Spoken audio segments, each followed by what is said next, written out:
Aujourd'hui, je vous partage l'histoire de ma consultante A, qui est auto-entrepreneur et qui est venue me voir pour une peur de la visibilité, peur de se montrer, peur d'aller de l'avant pour pouvoir faire évoluer son activité de praticienne de bien-être. Je vous partage tout.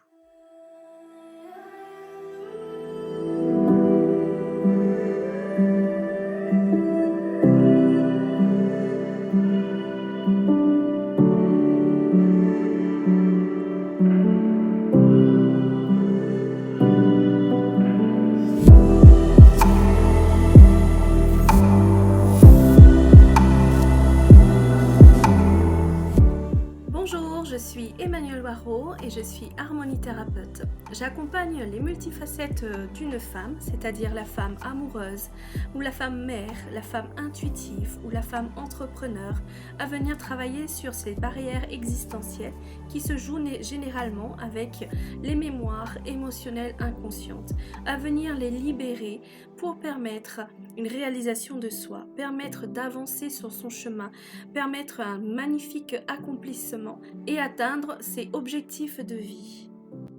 Ma consultante A rencontrait cette peur de visibilité dans son activité de praticienne de bien-être, avec cette difficulté à se mettre en avant, à se montrer, à parler de son activité, à se faire voir et du coup à se développer et permettre justement un accomplissement, une réussite liée à sa fonction de thérapeute. Donc, elle est venue me voir en m'exposant justement cette difficulté et elle a bien utilisé le mot: «J'ai peur de me montrer». Donc je me suis connectée à l'akasha et la première chose que les maîtres akashiques m'ont apporté, c'est une leçon. Dans cette leçon, ils m'ont montré que, la première chose à aller œuvrer, c'est venir œuvrer sur la peur de regarder les choses en face, regarder les choses visibles, de réussir à soutenir le regard pour être de plus en plus visible et effacer cette peur. Et en effet, ma consultante, elle avait des difficultés à soutenir le regard, à regarder les personnes dans les yeux.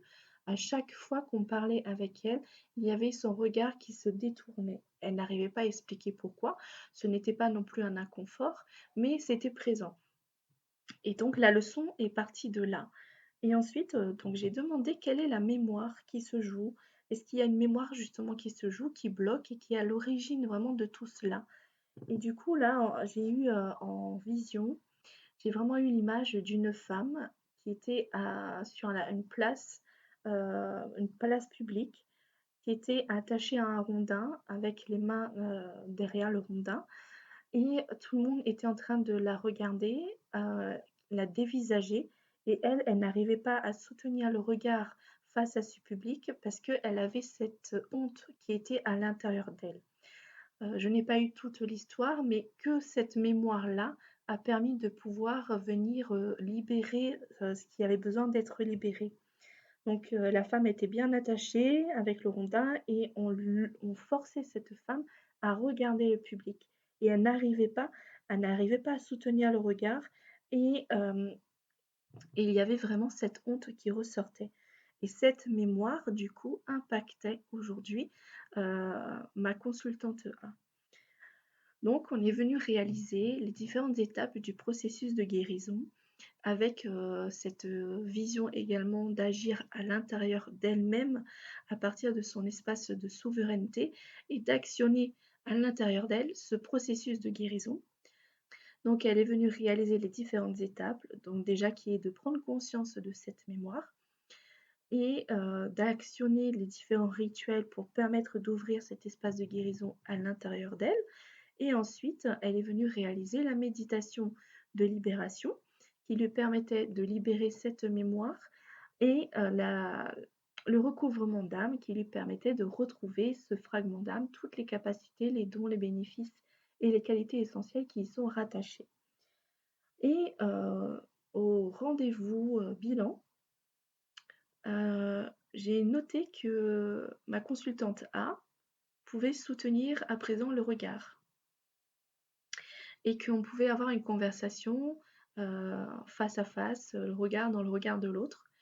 Donc là, il y a déjà ça qui s'est joué. Par la suite, des actions se sont mis en place justement pour elle, pour, aller vers cette visibilité. Du coup, elle a osé s'inscrire dans des associations de thérapeutes, de praticiens pour pouvoir, parler d'elle et réseauter. Hem, Déjà, ce pas est énorme, donc elle continue à œuvrer sur la visibilité. Donc là, aujourd'hui, elle ose. Maintenant, c'est, vraiment mettre les actions en place pour pouvoir permettre, de cheminer sur, la visibilité et sur, le développement de son activité.